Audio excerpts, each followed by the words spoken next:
Sensacional. O Palmeiras ganhou da Inter de Limeira por 3-0 para agora encarar o São Paulo neste domingo. Clássico choque rei no Paulistão. E o Rizek, ele mesmo, André Rizek, resolveu falar do Verdão. E é intrigante o debate que se iniciou depois da fala do Rizek. Vamos ver aí o que foi dito aí na Plim Plim sobre o Palmeiras. Vou deixar de fora a fragilidade do adversário e falar do Palmeiras. Eu acho que pelo terceiro jogo com o time principal, apesar de muita gente estar também colocando questionamentos no Palmeiras, eu acho que ele fez um jogo bom. Sim. Eu não estou olhando o rival, estou olhando o Palmeiras. Eu acho que essa tem que ser a ótica O terceiro jogo, o time principal, bom do Palmeiras na temporada. Time com cara do Abel. Isso. Time bem treinado, executando as ações certas, com jogada ensaiada, com a linha de defesa participando muito da saída de bola. Esse time tem mais a cara do Abel. E sem o Estevão, né? Exatamente.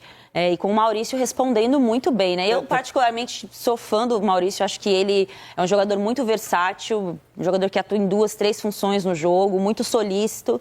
E, mais uma vez, vai se mostrando com um jogador que faz pelo time, né? Às vezes não aparece tanto de forma midiática, mas muito competente nas alternativas de jogo. Mas ontem...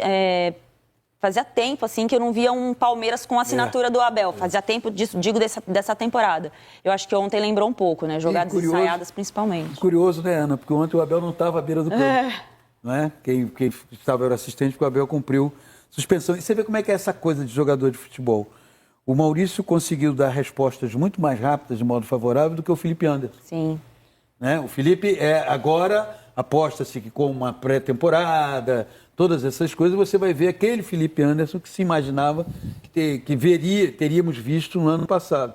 Já o Maurício não. O Maurício, que eu concordo com você, é um jogador versatilíssimo. Ele tem uma capacidade muito competente de se adaptar às mais variadas situações, ofensivamente falando, que é impressionante. E acho que hoje ele é um jogador do 11 titular do Palmeiras. Isso, com certeza. Ontem ele deu uma entrevista maravilhosa também, falando sobre o treino do Abel, sobre o gol, a jogada que foi treinada, ensaiada para sair da forma como saiu. Isso eu acho muito bem observado por você, que é o seguinte: time de futebol tem que ter jogadas trabalhadas. Com certeza, gente. Time de futebol não. O gol do pode... Flamengo na quarta-feira. Exato. Quarta-feira não. Foi quarta-feira. Time de futebol, como era o Botafogo treinado pelo Arthur Jorge, cobrando o gol que o Botafogo faz contra o Internacional, marcado pelo Savarino, que sai de escanteio, assim como várias outras jogadas. Time de futebol, técnico bom, faz isso no time. Você refere ao cabeceio do Gustavo Gomes? Não só isso, todo o jogo do Palmeiras, ele, em determinadas situações, você vê como é bem feito o trabalho ofensivo. O gol do Lopes no escanteio, na bola parada, o goleiro os gols do Palmeiras de novo, produção, a chegada Entende? Então, assim, você tem que... isso é assinatura do técnico. É a assinatura do técnico. O técnico vai e põe as suas digitais no time. O técnico vai e põe as suas digitais no time. Entende? Então, isso é o mais importante. O mais importante de um trabalho. O Abel consegue fazer isso com muita sabedoria. O Abel consegue desenvolver isso com tranquilidade. E aí você para e pensa um pouquinho. Semana passada já tinha alguém, Abel, e isso, Abel, e aquilo. Calma, gente. É por isso que uma das coisas que eu acho sensacional no Palmeiras é que a administração da Leila Pereira,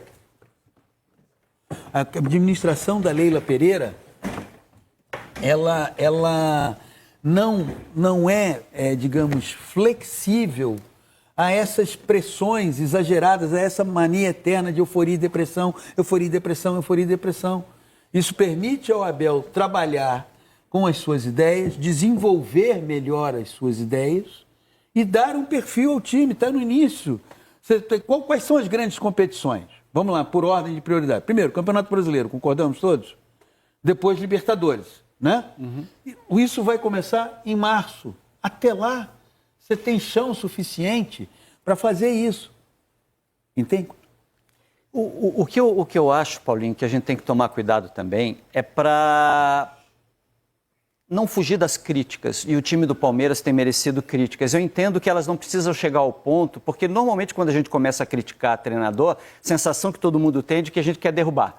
Ninguém quer derrubar. Você precisa fazer críticas. O time do Palmeiras se perdeu na temporada passada. O time do Palmeiras precisa de revisão de elenco. Sim, o time tudo isso está sendo feito. O trabalho do Abel passa por um cansaço natural, que qualquer treinador de Abel, a Guardiola passa. Né? As relações se desgastam, toda relação se desgasta. Então, essa reconstrução de relações, de ideias, de montagem de time, o Palmeiras vive um momento de transição. Por isso que oscila nos resultados. Isso. Eu não vejo brilho do Palmeiras. Eu acho que o Palmeiras sem Estevão é outro completamente diferente. Hoje está vivendo do brilho desse menino que daqui a pouco sai. O time do Palmeiras hoje tem dificuldade. O Gomes está precisando voltar ao que era. O Palmeiras ainda não sabe o centroavante. Então, mas tudo o Veiga isso faz e o Maurício parte. ainda brigam por um espaço Mas que é comum. Tudo isso, Lino, faz parte desse pacote de início Faz, de ano. concordo. O grande problema é que, sim, digamos, domingo, o Palmeiras joga contra o São Paulo. O Palmeiras vence, está tudo divino, maravilhoso. O Palmeiras perde, está tudo ótimo no São Paulo, está tudo péssimo no Palmeiras. Enquanto houver um tipo de análise que só trilha por esse caminho, você vai ter sempre o técnico numa entrevista coletiva indo para o confronto com a imprensa. Mas aí eu acho que ele erra mais do que a imprensa. Porque ele. Bom, eu sou ele diferente não, porque eu acho que a imprensa erra para burro. Né? Não, também acho que erra para burro. Só porque eu quero voltar ao seu mas no caso do comentário Abel, acho que ele erra muito. do falta de brilho. Não é de hoje que o Palmeiras é acusado de falta de brilho. E a sala de troféus está super brilhante com as taças que o time do Abel levanta. Esse é um clichê gigante sobre o Palmeiras. Ah, não brilha, não brilha, não brilha. E você abre a porta da sala de troféu, é um brilho Isso era o começo que do trabalho ofusca. do Abel. Isso era o começo do trabalho do Abel. Um pouco mais à frente ele recupera isso. Depois do livro, o time do Palmeiras adquire um outro aspecto. O próprio Abel evolui o trabalho dele cresce. Eu estou me referindo ao ano passado. Ano passado o time do Palmeiras cai. O time do Palmeiras, obviamente, não começa a contratar agora por acaso. O Facundo Torres está chegando. Sim. O time está se reajustando. Está dispensando os jogadores. Saíram 2 atacantes. Tanto não foi um ano brilhante que o Palmeiras adotou uma política diferente para esse ano nas suas contratações. O Palmeiras adotou uma política, assim, o Palmeiras decidiu. Aqui no Brasil, você sempre está combatendo o time do momento. Quando o Flamengo, em 19... assombrou o futebol brasileiro e fez a melhor campanha dos pontos corridos. O futebol brasileiro tem um corte a partir todo de mundo 2019. se planejou, como é que eu vou combater isso? Né? E aí começaram a estudar formas de aumentar a arrecadação, trouxeram mais técnicos estrangeiros, porque o Jesus foi um furacão, tal. No ano passado, o Palmeiras olhou para o nível de investimento do Botafogo e falou, eu tenho que mudar a minha política de contratação. E o Palmeiras, para esse ano, mudou. Trouxe o Paulinho, tentou o Andréas Pereira, não conseguiu e diz que está atrás de um jogador do mesmo nível para o meio campo. Trouxe o Facundo, que é um jogador de seleção. Busca um centroavante, que segundo o GE vem publicando, é o Vitor Roque. E não quer qualquer jogador. Então, assim, o Palmeiras optou esse ano, o Palmeiras entendeu que para combater o nível de investimento da SAF, do Botafogo, esse ano ele está investindo mais. E combater também o próprio Flamengo, que embora não tenha contratado, mas continua a ter um elenco robusto. Sempre teve uma política de contratações mais agressivas. Afirmo que o elenco do Palmeiras não está fechado para a temporada. Então, quando a gente avalia eventuais carências, ainda é preciso esperar um pouquinho mais. E com aquilo que já tem, eu acho que o elenco do Palmeiras é melhor do que muita gente está projetando. E quando eu vejo os jogos do time titular na temporada, foram 3 nas minhas contas. Contra o Guarani, com uma grande exibição do Estevão. Contra o Corinthians, empatou com um jogador a mais. Eu acho que o Palmeiras jogou bem contra o Corinthians. Aceito, obviamente, quem discorde. E ontem contra o Inter de Limeira, em que pese o Estevão ter ficado no banco, era um time titular com o Estevão no banco poupado. Então, quando o time titular se reuniu, nas poucas vezes, eu vi o Palmeiras jogar bem, cara. Sim. Bem. Mas concordamos que é um projeto inacabado, é um projeto em montagem. Como acontece com todos os clubes da Série A, vamos concentrar apenas na Série A, com todos os clubes da Série A do futebol brasileiro. O problema é que, às vezes, as pessoas têm uma taxa de urgência incompatível e incompreensível a essa época. Sim. Então, qual é o time que está pronto? Nenhum time está pronto. Mesmo aqueles como o Palmeiras e o Flamengo, falando dos times de ponta, que mantiveram seus técnicos, eles não estão prontos. Estão distantes daquilo que o Felipe Luiz planeja para o Flamengo, que o Abel Ferreira planeja pro Palmeiras do que o Roger Machado planeja E pro aqui no Internacional. Brasil defina pronto, né? Porque os times, o time que começa o brasileiro é muito diferente do Então, time que são termina. duas identidades, porque quando vem a janela do meio do Claro. ano, como aconteceu com o Botafogo, que trouxe o Almada e o Igor Jesus. Como aconteceu com o Flamengo do Jesus, como aconteceu com o Botafogo Exato. do Arthur Jorge, Então- como aconteceu com o Corinthians no ano passado. A janela de meio do ano transforma os times. Olha o que era, outro né? dia o programa até abordou isso. Olha o que era, a essa época do ano passado, o Corinthians, olha o que está o Corinthians hoje. Quando começa a Mas transformação... foi o senso de urgência que empurrou, foi a necessidade que emparedou o mas Corinthians. a mudança de perfil do Corinthians começa com a janela do meio de Mas ano. você concorda que no Palmeiras, às vezes, a gente cai naquele discurso de o Abel é muito bom treinador, de que tudo vai dar certo com o Abel, de que daqui a pouco as coisas vão acontecer, e elas não aconteceram no ano passado. Por que a diretoria do Palmeiras Por que demorou você para acha agir? que não aconteceu Porque ano passado? Porque o Palmeiras, num dado momento da temporada, não tinha mais a identidade Ele de... chegou na penúltima rodada do Campeonato Paulinho. Brasileiro brigando pelo título. Um pouco antes já dava Ele foi sensação. eliminado pelo campeão da Libertadores. Mas não levou. Paulinho, o Palmeiras não teve o nível de competitividade que tinha nos outros anos. Se o ano ruim for ser vice-campeão brasileiro, me dá um ano ruim assim pro meu time, hein? Ok. Ele foi ok. eliminado na Libertadores pelo campeão da competição.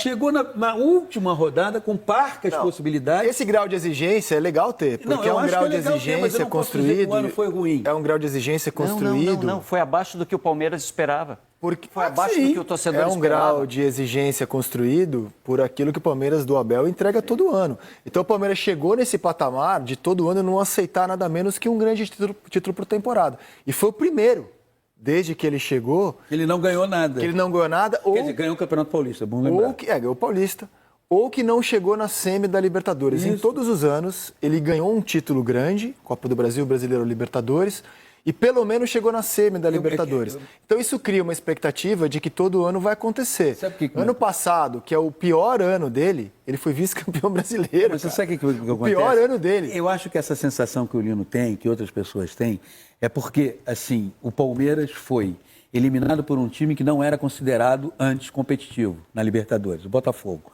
E depois ele ficou em segundo lugar no Campeonato Brasileiro para um time que também não era considerado competitivo, o Botafogo. E na Copa ele- do Brasil caiu para o campeão, que é o Flamengo. Então, quer dizer, esse não pode ser considerado um ano ruim. Agora, quando você fica atrás de um time que no imaginário das pessoas não era competitivo, que é o Botafogo, que tinha tido um ano de 2023, que colocaram um selo lá no clube, esse time amarela nos momentos fundamentais, que aí teve uma rodada de fim de semana, que o Botafogo empatou com Vitória, o Palmeiras ganhou do Atlético Goianiense. Aí você falou assim, pô, não pode, mas o ano foi ruim. Por quê? Ele foi eliminado pelo Botafogo. Esse nível de exigência que a gente tem aqui, eu acho legal, inclusive, né, cara? Assim, não se aceita que um clube possa ter uma temporada abaixo no Brasil. Não se aceita. É assim que a roda gira aqui, cara. E assim, não é a gente aqui no Seleção que vai mudar muito menos os treinadores. Esse ano, o PC estava destacando o Maurício. Ele já marcou nesse ano mais gols, né, em 2025 do que em toda a passagem dele no ano passado. O Maurício, você pode olhar assim em termos de nome, investimento, currículo, você põe Veiga, Paulinho, Facundo, Estevão. O Maurício talvez seja o cara que corra por fora de currículo, né? Ele é o discreto, mas é de uma eficiência impressionante. Só que ele tá, assim, hoje ele é titular do Palmeiras. Ele já cara. era hoje, do Internacional, né? Hoje Esse não jogador tem, importantíssimo. Não Ele tem fez como mais hoje gols esse tirá-lo do ano que no time. ano passado e Isso. está entregando Pelo nesse Palmeiras. ano o que ele não entregava. Agora, o ajuste dele é difícil, porque é um jogador muito técnico. Você tendo o Veiga no time também, é como você falar, como a gente estava discutindo ainda há pouco, o Lucas e Oscar no São Paulo. Isso. É como você discutir os dois jogadores, né, habilidosos, técnicos por dentro. Vai precisar de É intensidade. desafio para o técnico. É desafiador. um desafio para o técnico, é desafiador para o técnico. Mas eu acho que esse é um bom desafio. Sim. Agora, a única questão é que provavelmente não serão utilizados em todos os jogos. Vai depender da característica que o jogo apresenta, vai depender da qualidade do adversário do outro lado. O Facundo também nessa mesma Então, agora, o que é frequência. importante no caso do técnico? É ele saber que ele tem o Maurício, ele saber que ele tem o Rafael Veiga, saber que ele tem o Felipe. Então, você vai podendo, numa temporada que é 100% desgastante, especialmente para esses clubes, Palmeiras, que estão no Mundial, Palmeiras, Flamengo, Fluminense, Botafogo, essa é uma temporada atípica para eles, pelo sentido da exigência. Pô, é ótimo disputar o Mundial de Clubes, claro, mas o desgaste vai ser muito maior. E aí, se você não tiver elenco, você não vai suportar isso. Acho A que não gente tem falou nada da- mais importante que o Mundial nessa temporada, cara. Sério? Eu acho que não. Acho que se eu fosse os clubes brasileiros, eu programaria todo o planejamento Nossa, eu do ano penso para disputar. exatamente o contrário. Exatamente o contrário. Não, eu acho que é a imagem do clube, é projeção internacional, é marca, é ambição. Você está dizendo o seguinte, sair-se bem no Mundial. Sair-se bem não é ganhar. Né? Mas Se como- sair mas bem, como é não dá impossível- vexame. é impossível ter o clube time brasileiro legal. sair bem no Não, Mundial, Lino. ter time bom, sair bem, ser competitivo, não dar vexame, não envergonhar ninguém. Cara, se eu pudesse ter um sonho, se eu fosse torcedor de qualquer um desses times, deitasse à noite e alguém me dissesse assim, Faça um faz pedido. sonhinho para esse ano, um só, vai lá, sonha um sonhinho, eu vou realizar para você. Não você dá campeão vexame no Mundial. Sério? Não dá vexame no Mundial. Eu acho inevitável, defina vexame, né? Eu acho inevitável que os clubes brasileiros voltem frustrados no Mundial. Inevitável. Frustrado, você acha? A cada ano, a gente alimenta a ilusão de que é possível enfrentar os melhores times do mundo. Aí a gente vai para o Mundial e nem na final chega. Botafogo, por exemplo, saiu daqui, todo esfacelado, colocou um time reserva contra o campeão da CONCACAF, 3-0, normal, o que acontece. Porque o nosso nível é o time da CONCACAF, o time da Ásia, o time da África. Esse é o nosso nível, os melhores times Você tá me da dando Ásia. motivo. Só que a gente vai jogar contra os melhores times da Europa. E quando isso acontecer, não tem como não ser frustrante. Mas como não tem como? Não tem como. Você muda a realidade. Não Nós tem temos a como. sexta, hoje ainda estava saindo, o Globo ainda publica isso hoje com detalhes. Nós somos a sexta maior liga em faturamento no mundo, tem uma diferença abissal Não de tem como. 1,6 para 11 Não da, tem como. da, A gente da fica Premier feliz League. quando perde de 1-0, Flamengo e Liverpool. Em bid euro. Quando perde por um gol, Palmeiras e Chelsea. Esse é o nosso limite. Tá aí o ponto de virada. Não, mas você isso vai que basear tem o que seu virar. planejamento para ir lá e não dar vexame? perder de 1-0. Você vai falar, pô, que que seria legal, dar perdi de vexame? 1-0 do Bayern. Lutar, cara, competir, ganhar aqui, ganhar lá, conseguir passar de primeira fase, ter um time Acho que competitivo. se passar da primeira fase já é não dar vexame. Aí sim. No meu clube, se o diretor fala isso, eu falo, então você procura outro emprego aí. Porque Eu seria um péssimo eu diretor pro eu seu quero time. ganhar o brasileiro, a Sul-Americana. O Mundial, cara, é quase que uma distração aqui pra gente, cara.